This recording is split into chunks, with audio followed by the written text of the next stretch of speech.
Oh oui, Dieu le fera encore.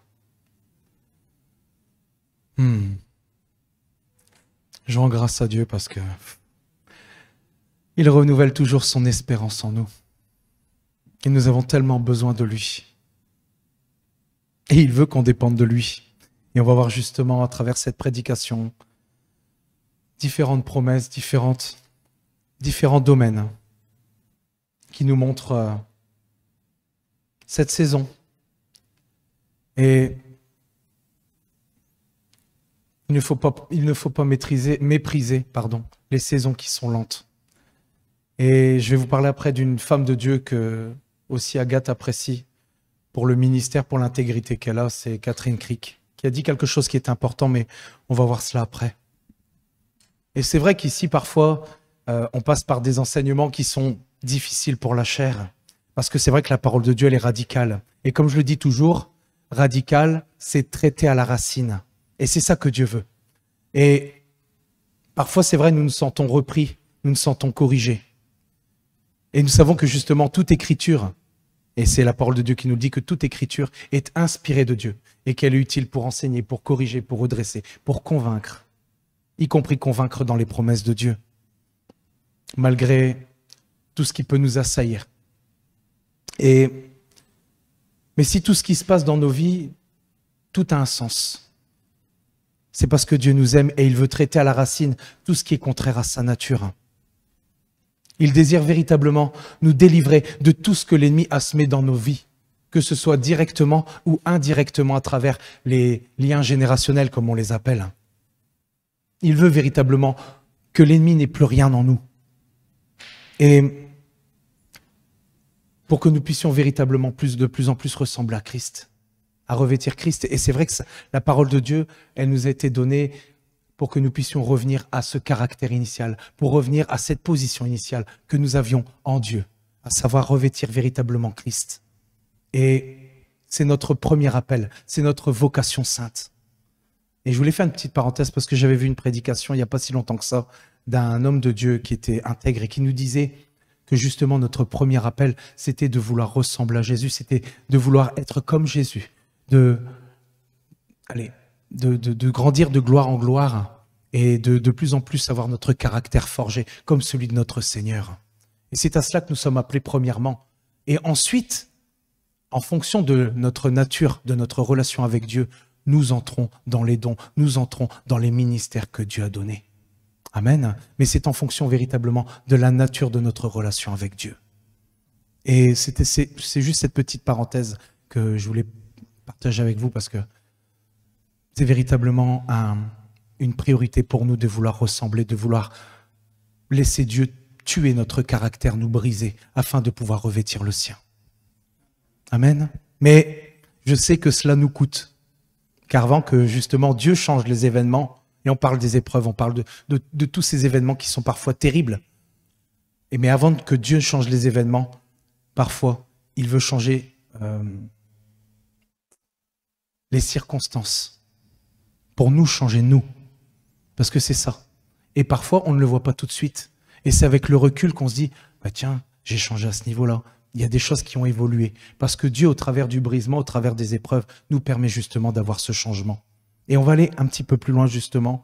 Bien sûr, je ne parlerai pas des événements qui sont la conséquence justement de nos fautes. Parce qu'il y a un verset dans la parole de Dieu, je ne sais pas si je te l'ai donné, mais c'est pas important, c'est juste pour dire qu'aujourd'hui on va parler des épreuves que Dieu permet pour notre formation. Parce que dans la Louis II 21, il y a un Pierre 4,15 qui nous dit que personne parmi vous n'est à souffrir pour avoir tué, volé, fait le mal ou pour s'être mêlé des affaires d'autrui. C'est juste pour dire que ça, c'est pas ce que Dieu permet, ça c'est la conséquence de nos fautes. Et parfois, voilà, on doit réparer nos fautes. Donc là, c'est vraiment par rapport à Dieu, par rapport à ce que lui permet pour notre formation. Amen. Et comme je le disais, avant que Dieu ne change les événements parfois terribles que nous vivons, il permet souvent que les circonstances nous changent. Et oui, il désire nous délivrer de l'épreuve. Il désire nous délivrer de tout ce qui veut triompher de nous. Mais nous avons le Saint-Esprit pour triompher de cette adversité.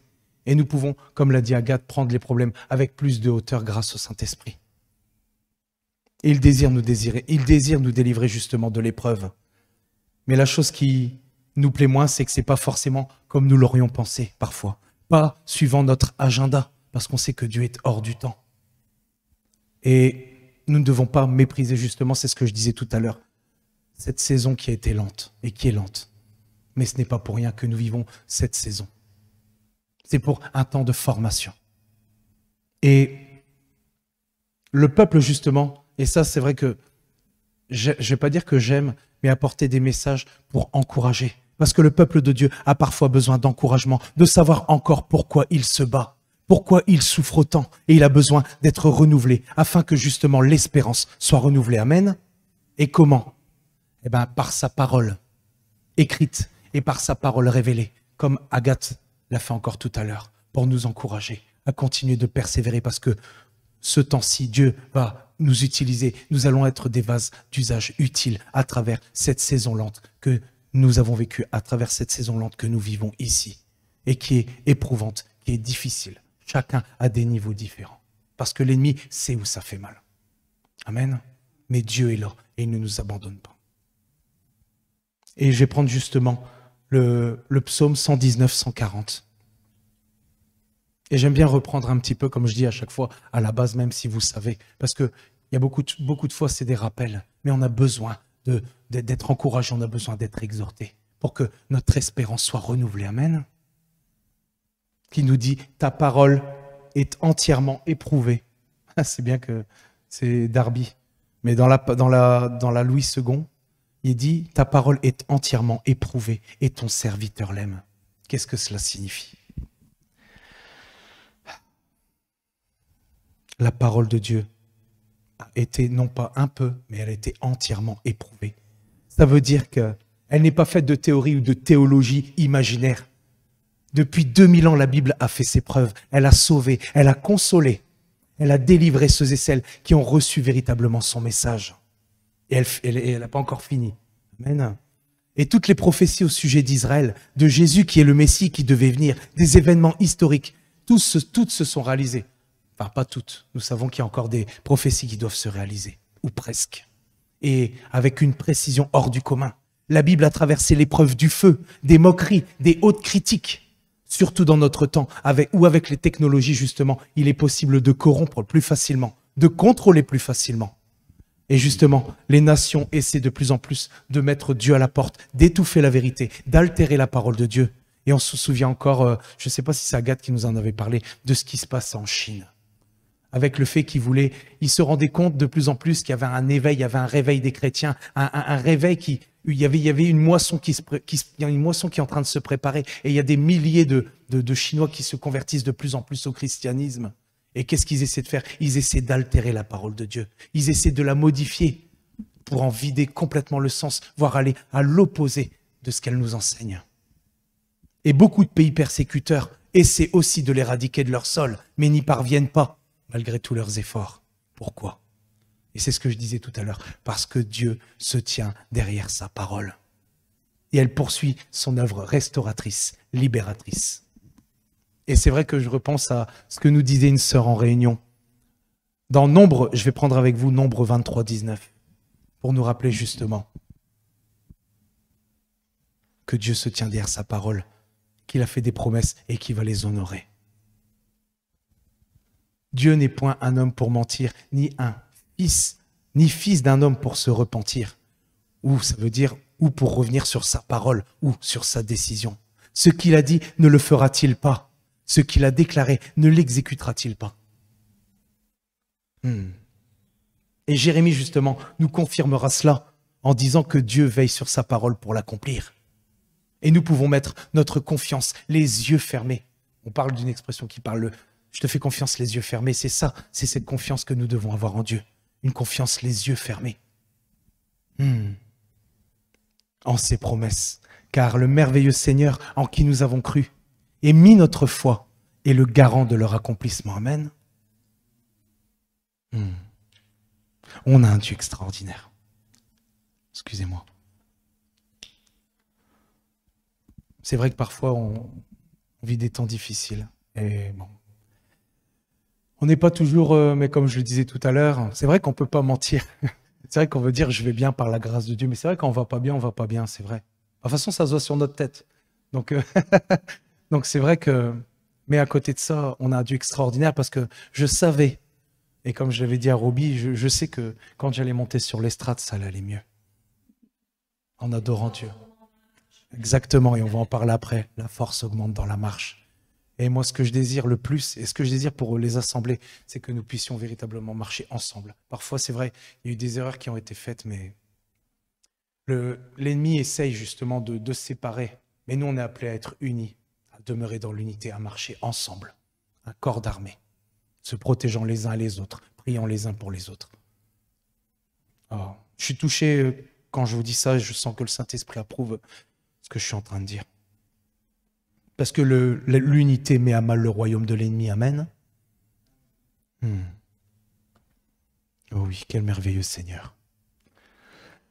Il est le garant justement de l'accomplissement des promesses. Et justement, je prends une référence de Derek Prince qui nous dit à ce sujet: cela fait presque 40 ans que je vis selon les promesses de Dieu. Je les ai expérimentées dans plusieurs circonstances différentes. Pendant la guerre, la famine, la maladie, la solitude, le deuil, les malentendus. Et il dit, et c'est vrai, pour chaque besoin, chaque événement qui surgit dans nos vies, il existe une parole de Dieu. Amen. Il existe une parole de Dieu, mais nous devons creuser. Nous devons creuser pour trouver les promesses, pour trouver des trésors. Et c'est pareil, il y avait quelqu'un qui parlait justement du fait que pour trouver vraiment des pépites, pour trouver des promesses, pour trouver les promesses en or de la parole de Dieu, il fallait creuser. Il ne fallait pas être en surface pour trouver de la poussière ou une pépite de temps en temps. Mais il faut véritablement que nous puissions creuser la parole de Dieu afin de trouver les trésors qui renferment dans cette parole et qui sont propices aux situations que nous vivons et à nous permettre de tenir en toutes circonstances. Et je sais que parfois ça a duré longtemps, ça dure des années. Et la parole de Dieu nous parle parfois d'épreuves qui ont duré plus de 20 ans, plus de 30 ans. C'était éprouvant. J'espère que... Moi, je pense vraiment que, comme l'a dit Agathe, ça va reverdir. Nous avons l'impression, parfois, nous décourageons, mais Dieu va faire reverdir. On a un Dieu extraordinaire. Et il nous a déjà donné la victoire en Jésus. Et il va la concrétiser. Amen. Moi, je le pense. Et je pense que ce temps-ci, et je le dis à la fin justement, que cette saison lente que nous vivons ici, elle va être un tremplin pour cette ville. Moi, je le crois. Moi, je le crois. Et comme je le disais, pour chaque besoin, chaque événement qui surgit dans nos vies, il existe une parole de Dieu, une promesse, et elles sont éprouvées, elles fonctionnent réellement. Ah, merci Saint-Esprit. Nous avons peut-être été attristés parfois par certains, on parle du monde, on parle aussi peut-être les chrétiens. Nous avons été parfois attristés de certains ou certaines qui n'ont pas tenu leurs promesses. Et je sais que moi-même, j'ai encore à demander pardon à certains ou certaines. Car parfois, je n'ai pas respecté ma parole ou je n'ai pas respecté mes promesses. Et j'en suis désolé, mais ça viendra, ça va venir. Et peut-être que certains ou certaines, justement, se sont sentis trahis, blessés ou déçus. Mais il est une chose certaine, quand Dieu fait une promesse, il la tient. Il n'est pas un homme pour mentir, pour revenir sur sa parole. Amen. Amen. Nous ne méritons rien, c'est juste la fidélité de Dieu. Et je vais justement paraphraser. Mais ce que dit Balaam, parce que là, ici, on parle de Nombre 23, 19, mais ce que dit Balaam, en paraphrasant, c'est au-dessus que Dieu est constant et immuable, fidèle à lui-même, à sa parole et aux hommes avec qui il fait alliance. Et nous savons que nous avons cette alliance quand Christ a donné sa vie pour nous. Cette alliance, elle est éternelle. Rien ne pourra nous séparer de Dieu. Accrochons-nous. Continuons à placer notre confiance en lui, en ses promesses.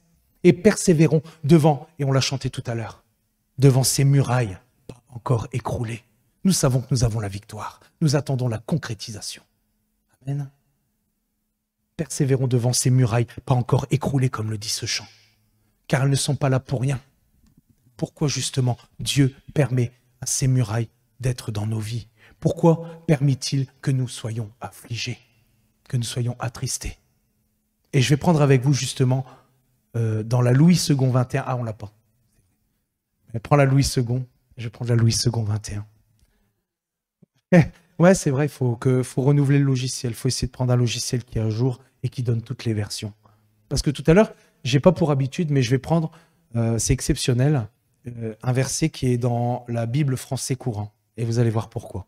Je n'en dis pas plus, sinon je vais encore me spoiler comme d'habitude, une chose à la fois. Donc dans Psaume 66, 10 à 12, « En effet, tu nous as mis à l'épreuve, ô Dieu. Tu nous as purifiés au creuset comme l'argent. Tu nous as amenés dans un piège, tu as mis sur nos reins un fardeau pesant. Tu as fait monter des hommes sur notre tête. Nous avons traversé le feu et l'eau, mais tu nous en as tirés pour nous donner l'abondance. » Amen. Et le psalmiste ici nous dit en résumé, « Seigneur, tu m'as plongé dans une eau qui me submerge tellement que je pense que je vais me noyer. Tu m'as mis dans un feu pour m'éprouver comme l'argent. Tu m'as placé dans l'affliction. Tu laisses l'ennemi m'écraser. » Et pourquoi Dieu permet-il autant d'afflictions? C'est parce qu'il désire amener son enfant. Il désire nous amener, nous, ses bien-aimés, dans l'abondance. Amen. Mais ce n'est pas l'abondance que nous pensons. Et dans l'hébreu original, le dernier verset nous parlera d'un lieu de fruits abondants. Et Dieu, justement, nous dit à travers cela, « Je te fais passer par toutes ces difficultés pour que tu puisses porter du fruit pour mon royaume. » Amen. Bien sûr, on sait que toutes les afflictions ne viennent pas de Dieu. Beaucoup de problèmes viennent du diable et Agathe nous en a encore parlé la semaine dernière. Et le livre de Job, justement, on en a parlé lundi, que j'ai lu. C'est vrai qu'il y a des moments, parfois des versets qui sont difficiles. Et j'ai lu un petit peu le livre de Job, qui explique justement, en plus de cela, qui nous confirme que Dieu utilise le diable pour faire concourir ses plans pour notre bien. Amen. Il l'a fait à travers le sacrifice de Jésus. Il a fait concourir les plans de l'ennemi pour le bien de l'humanité.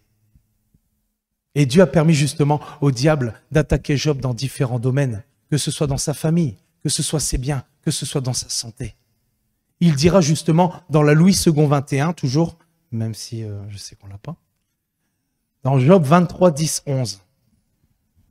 Et malgré tout, à la fin, dans Job 23, il nous est dit, « Il sait néanmoins quelle voie j'ai suivie. Quand il m'aura mis à l'épreuve, je sortirai pur comme l'or. Mon pied s'est attaché à ses pas, j'ai gardé sa voie sans en dévier. » Voilà pourquoi. Pour que nous puissions toujours être attachés à ses pas. Pour toujours garder sa voie sans en dévier. Parce que c'est ça le but de Dieu. À la fin, il est dit que nous sommes dans l'épreuve, mais c'est afin de nous rendre inébranlables, de nous affermir dans la foi. Amen. Tout a concouru pour le bien de Job. Mais à travers cela, Dieu ne prend pas plaisir à voir ses enfants souffrir.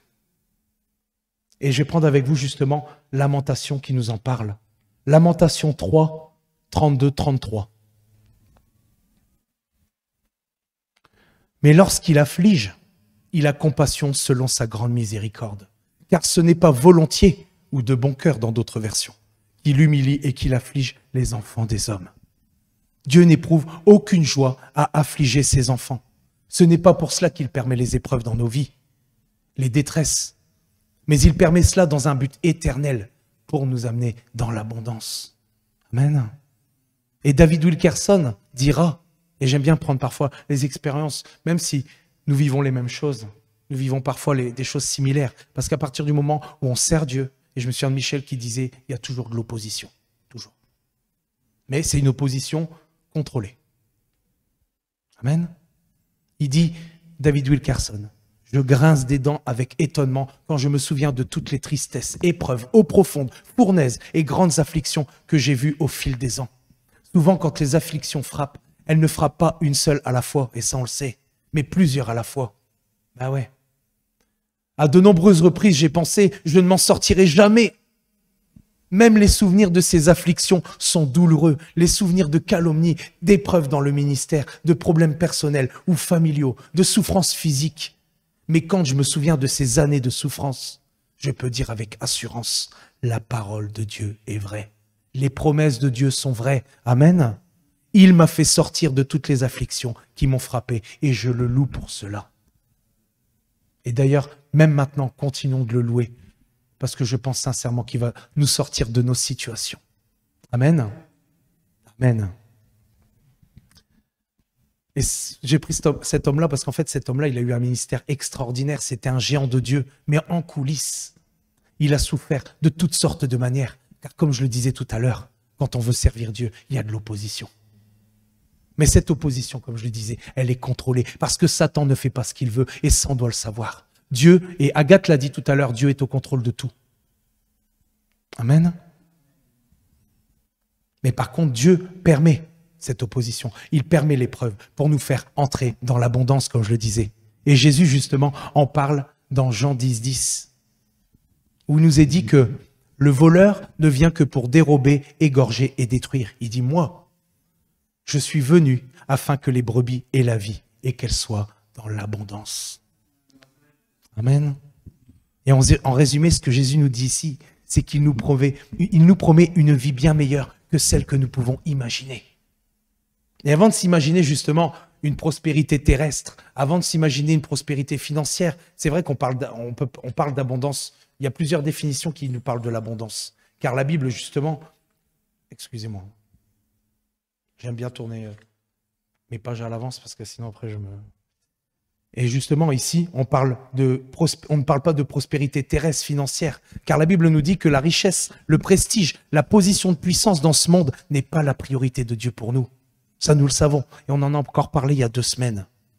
Et la richesse et la pauvreté ne sont pas des indicateurs de notre position devant Dieu. Ça, nous le savons aussi. Parce que nous pouvons reparler d'un côté de Salomon qui a tout eu, qui a eu les richesses, qui a eu les biens matériels, tout ce qu'on pouvait s'imaginer, mais il les considérait comme vains. Et de l'autre, l'apôtre Paul, qui nous dit justement dans Philippiens, je ne l'ai pas pris, il nous dit dans Philippiens qu'il se satisfait de sa situation. Il a appris à être rassasié, il a appris à avoir faim. Il a appris à être dans l'abondance et il a appris aussi à être dans le besoin. Donc ce n'est pas un indicateur. Ce n'est pas un indicateur de notre position devant Dieu. Même si, et comme Agathe l'a encore dit tout à l'heure, Agathe dit beaucoup de choses. Et même si Dieu permet occasionnellement certains privilèges et bénédictions à ses enfants. Et c'est vrai que dernièrement, et j'en ai déjà parlé, je ne peux que reparler de la maison où justement je me trouve. Mais c'est pas pour autant que c'est un bien matériel. La vie, elle n'est pas heureuse parce que j'ai eu ce bien matériel. Elle n'est pas abondante parce que j'ai eu ce bien matériel. C'est juste un confort provisoire nécessaire que Dieu a permis ici-bas en fonction des besoins et des critères que nous lui avons demandés. Et nous avons persévéré selon cette promesse qui est dans Semeur Philippiens 4. Oh mince, il n'y a pas la ref. Je ne vais pas tout lire. Mais dans la Bible Semeur, Philippiens 4, mince. Ne vous mettez en souci pour rien. Mais en toute chose, exposez vos besoins à Dieu. Adressez-lui vos prières et vos requêtes en lui disant aussi votre reconnaissance. Et on a un Dieu extraordinaire parce que si vous saviez, j'en ai parlé il y a 2 semaines, avec le fait que quand on priait, j'ai dit Seigneur, c'est vrai que la maison, ce serait bien que ce soit comme ça, comme ça, comme ça. Et même les champs qui sont à côté, je les ai découverts qu'il n'y a pas longtemps parce que un jour j'étais dans mon jardin et c'est vrai qu'il y a des arbres derrière, j'entends les oiseaux, j'aime vraiment bien la nature. Et je pense que quand on est enfant de Dieu, on savoure la nature, on savoure la nature de Dieu, quoi. Mais les deux, les deux natures, la nature physique et la nature de Dieu. Et je me disais, mais c'est quand même dommage que c'est vrai, il n'y a pas de champ derrière. Parce que j'aime bien me ressourcer, on respire, on voit l'horizon. Et au final, je m'en suis rendu compte quand j'ai juste traversé la route. Je ne savais pas qu'il y avait ça. Donc vraiment, quand nous exposons nos requêtes à Dieu, il est d'une précision extraordinaire. Il mérite que nous lui soyons fidèles en toutes choses, que ce soit dans le service, que ce soit dans la prière, dans les dîmes et les offrandes. Waouh, on a un Dieu extraordinaire. Et je peux que lui rendre grâce et être reconnaissant. Et souvent, c'est vrai que je regarde des fois certaines choses et je dis Seigneur, merci, je te suis reconnaissant pour ce qu'il nous donne ponctuellement. Parce que nous savons que notre demeure, elle est là-haut. Amen. Mais non, ici, la vie abondante dont il est question dans Jean 10, 10, c'est la terre promise, la vie éternelle, qui commence justement dès l'instant où nous venons à Christ, où nous l'acceptons, où nous passons justement d'un royaume à un autre.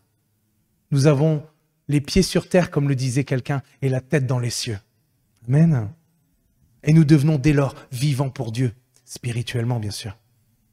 Et d'ailleurs, la parole de Dieu le confirme, elle dit la vie éternelle, c'est qu'ils te connaissent toi, le seul vrai Dieu, et celui que tu as envoyé, Jésus-Christ. Merci Saint-Esprit. Et ensuite, le Saint-Esprit nous est envoyé. Et nous sommes scellés pour le jour de la rédemption. On a un Dieu extraordinaire. Nous devons ne jamais attrister l'Esprit et rester scellés du Saint-Esprit. C'est lui qui va nous permettre d'accéder à cette rencontre avec notre Seigneur dans les airs. Et c'est pas dans longtemps. Il ne faudra plus attendre, je ne donne pas de date parce qu'il n'y a pas de date à donner. Mais nous connaissons les temps. Dieu nous permet de connaître les temps dans lesquels nous sommes. Amen. Mais nous devons nous accrocher à ses plans. Amen. Parce que Dieu n'en a pas fini. Et il y a encore une multitude qui doit entrer. Nous ne devons pas mépriser les saisons lentes. Merci Seigneur. Et ici, on va aller justement un petit peu plus loin. Et je vais reprendre le verset 12 du psaume 66, qui nous dit «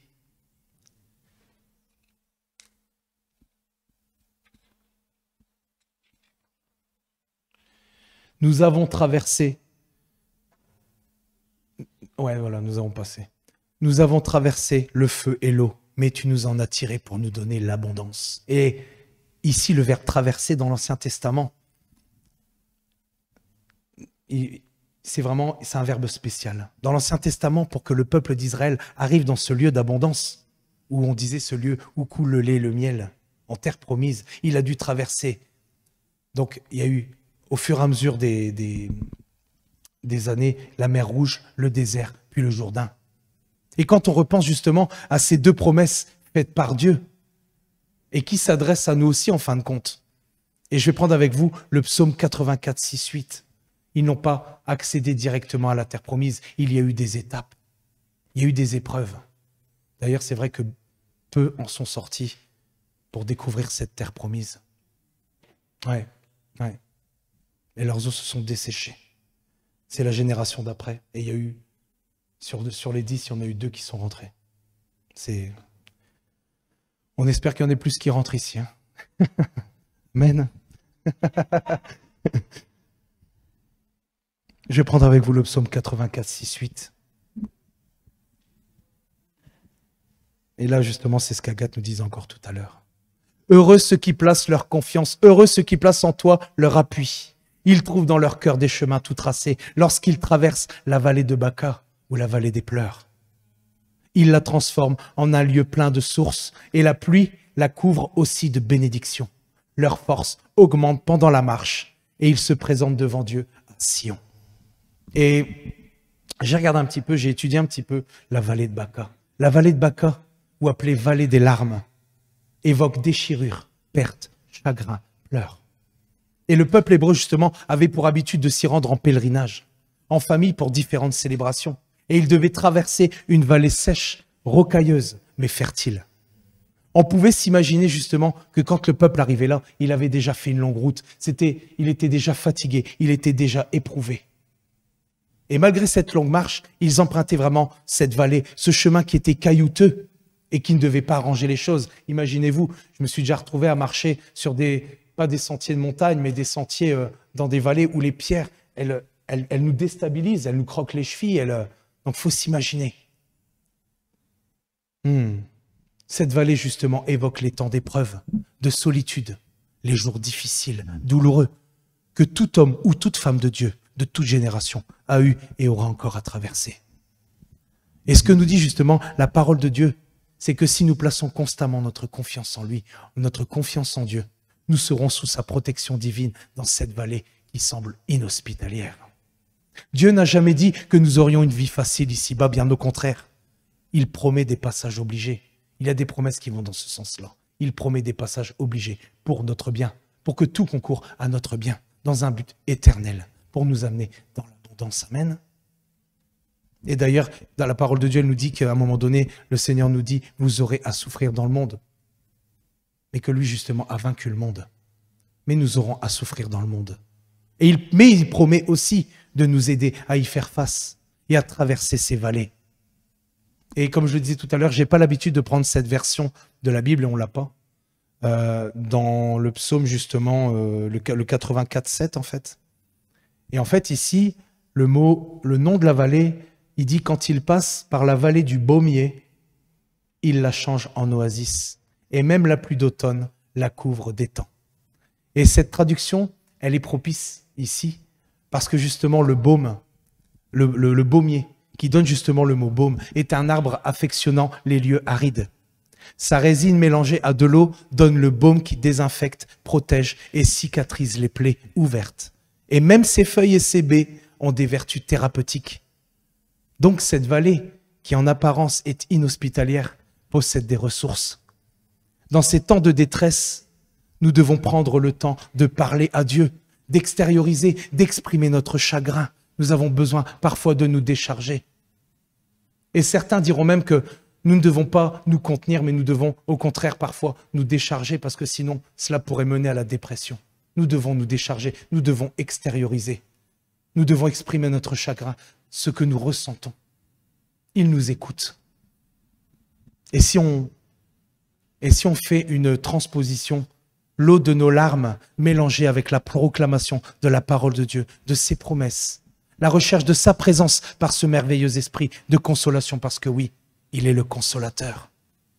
Ils peuvent devenir ce baume. Cette vallée des plus arides sera changée en oasis et engendrera la paix, engendrera une paix, une force et une joie intérieure venant de la part du Saint-Esprit, surnaturelle. Et on a parlé du fruit de l'esprit qui était la joie. Ce sont des choses que le monde ne peut pas donner, ne peut pas nous donner. Ça ne peut venir que de Dieu, que de son esprit. Tout cela pour nous dire que nous passons parfois par des vallées, mais Dieu est là. Et il met son baume. Il nous rappelle ses promesses. Il nous dit, allez, tiens le coup, encore un peu. Tu vas y arriver parce que tu possèdes mon esprit. Tu vas y arriver parce que je me tiens derrière mes promesses. Tu vas y arriver parce que je suis derrière toi. Amen. On a un Dieu extraordinaire. Et sa parole peut être utilisée de tellement de différentes manières pour nous consoler, pour nous encourager, pour nous exhorter.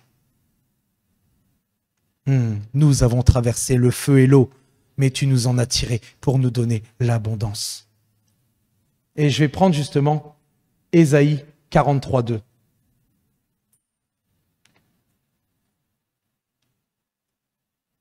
Ésaïe 43, 2 nous dit « Si tu traverses les eaux, je serai avec toi. Et les fleuves, ils ne te submergeront point. Si tu marches dans le feu, tu ne te brûleras pas. Et la flamme ne t'embrasera pas. Nous avons traversé le feu et l'eau, mais tu nous en as tirés pour nous donner l'abondance. » Et c'est vrai que le temps de Dieu n'est pas notre temps. Nous travaillons, nous, en heures, en minutes, en jours. Mais Dieu travaille par saison. Et le fondeur sait combien de temps le minerai doit rester dans le feu pour le rendre pur et devenir de l'or. Le potier sait combien de temps l'argile doit rester sur le tour pour se transformer en objet de valeur, beau et utile. Nous ne devons pas mépriser cette saison. Et justement, j'en viens à ce que Catherine Kuhlman a dit. Quand elle a fait un constat de sa vie avant d'être entrée dans cette saison de puissance avec le Seigneur, avec le Saint-Esprit. Elle a un vase puissamment utilisé par Dieu et elle possède un ministère extraordinaire, avec des délivrances, des miracles, des guérisons. Et elle parcourt les pays comme ça. Elle amène le réveil là où elle est. C'est extraordinaire. Je vais vous conter ce qu'elle a dit. J'ai dû le traduire parce que forcément, tout est en anglais. Depuis le moment où j'ai reçu les promesses de Dieu sur ma vie, concernant ma vocation, jusqu'à maintenant, il y a eu plus de 8 ans. La plupart de ces 8 ans environ avaient l'impression que je faisais marche arrière ou que je restais au même endroit. Ça vous dit rien? Juste au moment, et là elle prend l'exemple de Joseph, un exemple qui est parfait. Elle dit que juste au moment où Joseph se rapprochait de la promesse qui s'accomplissait, même s'il a été jeté dans une fosse, vendu comme esclave et jeté en prison, et qu'il avait l'impression d'aller en arrière, il allait de l'avant dans sa foi et sa confiance en Dieu n'était pas ébranlée. Son cœur était prêt à recevoir les promesses de Dieu. Dieu ne lui a pas permis d'avoir sa position de force auprès de Pharaon tout de suite. Il est passé par des étapes. Il est passé par des vallées. Mais Dieu était là avec lui. Et dans ces situations, il prospérait. Et je pense que Dieu aussi veut nous faire prospérer à travers les situations que nous vivons. Amen. Merci Saint-Esprit. Traverser le feu de raffinage est un pas en avant. Mais sur le plan physique, le feu de raffinage donne généralement l'impression de reculer ou de stagner. Désormais, voyez en esprit et ne méprisez plus les saisons lentes. Arrêtez de vous plaindre et soyez plutôt reconnaissants pour les voies parfaites de Dieu et le timing parfait. Persévérez, allez de l'avant, chaque jour dans la volonté parfaite de Dieu, de gloire en gloire, chaque jour plus proche de la terre promise. Amen. Waouh. Et justement, il y avait une phrase que j'ai dite il n'y a pas longtemps que j'avais lue et je la trouvais bien, c'est « Il y a un chemin entre la promesse et son accomplissement qui s'appelle la foi en action. » Et ici, nous sommes en plein sur ce chemin avec d'autres promesses pour traverser ce chemin. Vous voyez ce que je veux dire? Ah, merci Saint-Esprit, merci Seigneur pour ta parole. Et je vais prendre avec vous maintenant Louis II, la version normale, 1 Pierre 1, 6, 7. Et c'est quelque chose que j'avais dit, j'en avais parlé déjà il y a 2 semaines. Ce qui fait votre joie, même si maintenant, puisqu'il le faut, vous êtes pour un peu de temps attristés par diverses épreuves. Ainsi, la valeur éprouvée de votre foi, beaucoup plus précieuse que l'or qui est périssable et que l'on soumet pourtant à l'épreuve du feu, aura pour résultat la louange, la gloire et l'honneur lorsque Jésus-Christ apparaîtra. Et vous voyez, il y a un mot là qui parfois n'est pas toujours évident, puisqu'il le faut. Puisqu'il le faut. Il nous parle, ce puisqu'il le faut, nous parle de ces passages obligés, de la nécessité de passer par le creuset de l'adversité. C'est là que nous mettons en action notre foi, le temps nécessaire jusqu'à la victoire. Et après la victoire, bien sûr, puisqu'on ressort de là avec une foi qui est encore plus ferme. Parce que c'est le but de Dieu. Au fur et à mesure où nous avançons, il nous rend de plus en plus inébranlables. Il nous perfectionne de plus en plus. Amen. Et il y a un changement qui s'opère en nous de plus en plus aussi. Voilà. C'est là que nous mettons en action notre foi, le temps nécessaire jusqu'à la victoire. Que nous abandonnons toute confiance, parce que c'est ça. Que nous abandonnons toute confiance pour dépendre uniquement de Dieu. Car l'homme est oublieux. Ça, nous le savons. L'homme est oublieux. Et tant que nous serons dans la chair, nous serons toujours... C'est pour ça que la parole de Dieu nous dit à plusieurs reprises que celui qui se croit debout ne prenne garde de tomber. Et il y a d'autres exemples. L'homme est oublieux. Et tant que nous serons dans la chair, nous serons toujours susceptibles de pouvoir un jour nous détourner de celui qui nous a sauvés, de ce Dieu merveilleux qui a donné son Fils unique. Car l'esprit est bien disposé, la parole de Dieu nous dit, mais la chair est faible. Puisqu'il le faut, vous êtes pour un peu de temps attristés par diverses épreuves. Et ici, comme je vous dis, notre temps n'est pas le temps de Dieu. Ce peu de temps, c'est nos jours ici-bas. Donc ça veut dire que nous sommes susceptibles, on va d'épreuve en épreuve, de gloire en gloire. C'est ça, pour un peu de temps attristés par diverses épreuves. Et ce que dit Dieu ici, c'est que Dieu ne nous laissera jamais aller à une vie facile, si on veut le suivre, où l'on parcourt une jolie prairie plantée d'arbres fruitiers, où l'on ne ressent plus cette dépendance à Dieu, où on ne ressent plus l'urgence de son aide, et où on le met aux oubliettes. Parce que l'homme est oublieux. Et justement, je vais prendre avec vous un verset qui confirme. Dans la version... Prends la version normale. Chaque fois, souvent, la Louis II 21, va vraiment falloir que... Ouais, elle est bien. Elle est bien.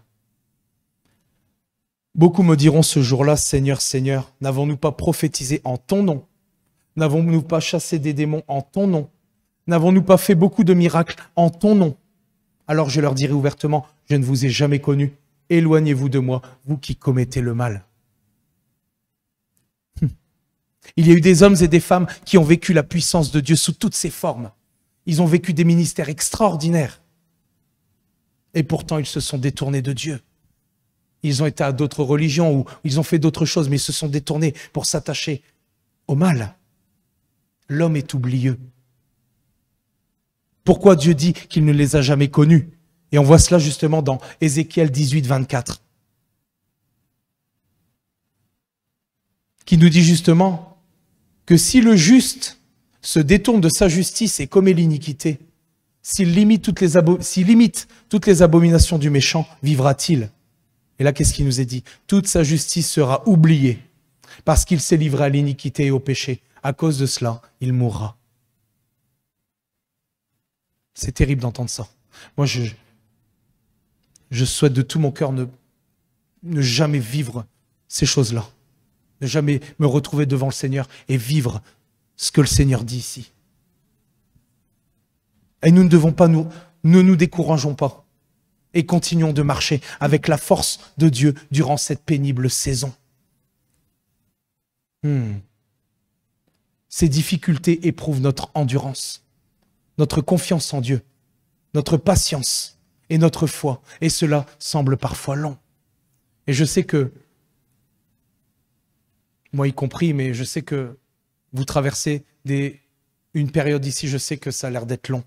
Vous êtes parfois assaillis par des épreuves qui sont longues à passer. Mais Dieu est avec nous. Nous devons nous raccrocher à ses promesses. On a un Dieu extraordinaire. Et c'est vrai que, comme je le dis ici, notre endurance, notre confiance en Dieu, notre patience, notre foi, tout est mis à rude épreuve. Je vais articuler. Tout est mis à rude épreuve.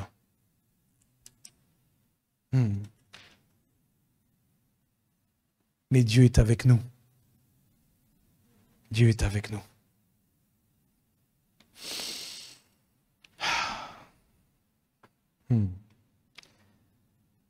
Et justement, je vais prendre avec vous dans Hébreux 10, 35, 36.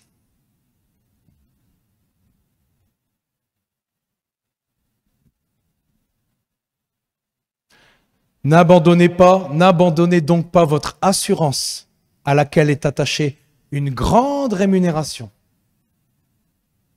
Car vous avez besoin de persévérance, afin qu'après avoir accompli la volonté de Dieu, vous obteniez ce qui vous est promis. Amen. Et c'est vrai qu'ici, quand on prend Hébreu, quand on prend Paul, il détecte une fatigue, il détecte une impatience qui va commencer justement à pénétrer le cœur des Hébreux, le cœur des chrétiens. Il voulait leur montrer une arme fortement utile à Satan. Parce que à Satan, il sait comment procéder, il sait comment faire pour essayer de nous faire tomber. Parce que son but, c'est de nous détruire, de égorger, détruire, et on doit veiller. Et on doit veiller et prier constamment, même si parfois c'est difficile. Et c'est vrai qu'ici, Paul détecte une fatigue, une impatience a commencé à pénétrer dans le cœur des chrétiens. Il voulait leur montrer justement, comme je le disais il y a 2 secondes, une arme fortement utile à Satan, qui est l'impatience vis-à-vis de Dieu. Et parfois, il est vrai que pendant une longue période où nous sommes affligés, où nous souffrons, le diable implante une pensée, car c'est toujours comme cela qu'il fonctionne, le terrain de la pensée. Et il te dit, Dieu sait que tu lui as fait confiance et tu as été fidèle jusque maintenant. Tu ne mettras jamais en doute sa volonté et sa capacité à t'aider. Mais alors, où est-il après tout ce temps? Pourquoi ne te délivre-t-il pas? Est-ce ainsi qu'il montre sa fidélité? Voilà comment Satan agit. Et Satan utilise ce genre de stratégie contre de nombreux saints, implantant cette pensée d'impatience que le Seigneur ne répondra finalement pas, que nous n'avons pas d'importance aux yeux de Dieu, qu'il a autre chose à faire que d'être avec nous. Où tu peux encore justement, où nous pouvons encore entendre cet accusateur, parce qu'il est l'accusateur des frères. Tu vas perdre ton travail, tu vas perdre ta maison, toutes tes prières et ta confiance sont vaines. C'est évident que tu as échoué dans la foi. Le temps est venu pour toi d'abandonner et de faire marche arrière. Ça, c'est l'ennemi. Si vous avez des pensées comme ça, c'est Satan qui essaie d'injecter. Et ça, c'est quand souvent on arrive au bout du rouleau. Et j'ai déjà fait une prédication dans le passé avec le fait d'arriver au bout du rouleau. Mais au bout du rouleau, c'est là que nous rencontrons Dieu. Parce que quand je suis faible, c'est là que je suis fort. Merci Seigneur de nous encourager, de nous exhorter, de nous fortifier. Waouh! Et voyant justement ces chrétiens en souffrance depuis un long moment, Paul les exhorte justement à persévérer. Paul les exhorte à croire, à attendre. Pas passivement, bien sûr. Parce qu'il leur dit, la promesse vient. Car oui, il est difficile parfois d'être patient, sachant que le temps de Dieu n'est pas le nôtre. Il est difficile parfois de se confier en Dieu et de ne pas se laisser tromper par Satan. Mais sachons avec certitude que sa promesse est juste un peu plus loin. Et qu'il ne nous a pas abandonnés. Et je le disais tout à l'heure, Dieu se tient derrière sa parole. Et il dit dans sa parole que jamais il ne nous délaisserait, que jamais il allait nous abandonner. Il est là. Amen. On a un Dieu extraordinaire. Sa promesse est juste un peu plus loin. Nous ne devons pas mépriser cette saison. Et c'est comme je le disais tout à l'heure, parce que je pense réellement qu'elle sera un tremplin pour cette ville. Et pour aussi une manifestation de la puissance de Dieu au milieu de nous. Parce que nous en avons besoin. Nous voulons dépendre de Dieu. Et ça l'arrange parce qu'il veut qu'on dépende de lui. Amen. Il ne veut pas nous laisser. Et c'est ça que nous devons comprendre à travers tout cela. C'est que les difficultés qui nous arrivent ici-bas, Dieu les considère comme un peu de temps. C'est vrai que nous, le temps semble paraît plus long parce qu'on vit avec un calendrier, on vit avec les jours, les heures. Mais une fois que ce temps est passé, c'est vraiment, s'il fait tout cela, c'est vraiment dans un but éternel pour nous amener dans l'abondance. Amen. Et dans Hébreux 10, 23, j'ai pris 2 derniers versets ici, avant de terminer. Retenons fermement la profession de notre espérance, car celui qui a fait la promesse est fidèle. Hébreux 6, 11. Nous désirons que chacun de vous montre le même zèle pour conserver jusqu'à la fin une pleine espérance, en sorte que vous ne vous relâchiez point et que vous imitiez ceux qui, parce que tout ce que nous vivons, c'est tout ce que les chrétiens vivent dans le monde et tous ceux qui nous ont précédés. Et que vous imitiez ceux qui, par la foi et la persévérance, héritent des promesses. Amen. Nous n'avons rien à craindre. Et je lisais ce verset qui était tellement extraordinaire, qui nous dit que ni la hauteur, ni la profondeur, ni la mort, ni la vie nous séparera de l'amour de Dieu manifesté en Jésus. Nous avons cette alliance, et cette alliance, elle est éternelle. Amen. Nous devons continuer de persévérer. Et continuer de persévérer ensemble, parce qu'ensemble, nous sommes plus forts. C'est vrai que dans toutes les églises, l'ennemi essaie de diviser, mais nous ne devons pas nous laisser faire. Amen. On tire des leçons de beaucoup de choses. Et Dieu, parfois, nous permet que nous puissions tirer des leçons, nous permet justement de faire un constat parfois. Et on en a besoin. Et c'est justement de ne pas avoir le cœur dur et de se laisser décharger, dégager de tout ce qui peut entraver l'unité. Amen. Je sais que ça tient à cœur à Dieu parce que ça met en péril le royaume de l'ennemi. Et c'est ce que je voulais vous apporter aujourd'hui. En tout cas, je rends grâce à Dieu parce que je savais que Dieu m'avait mis ça sur le cœur déjà depuis la semaine dernière. Et c'est vrai, quand je prépare, je demande quand même à Dieu, comme toi, Agathe aussi, forcément. Et des fois, il ne nous conduit pas toujours là où on voulait. Parce que c'est sa volonté, c'est tout. Mais en tout cas, je sais que Dieu veut encourager son peuple à persévérer dans cette saison lente parce que le meilleur reste à venir. Et j'en suis persuadé. Amen. Ben voilà. Ben écoutez, je vous souhaite vraiment un bon dimanche. Et continuons de persévérer. Amen. Et à demain. Sois fort.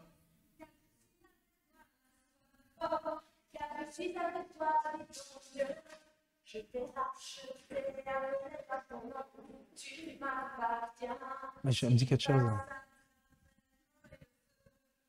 Ah ouais.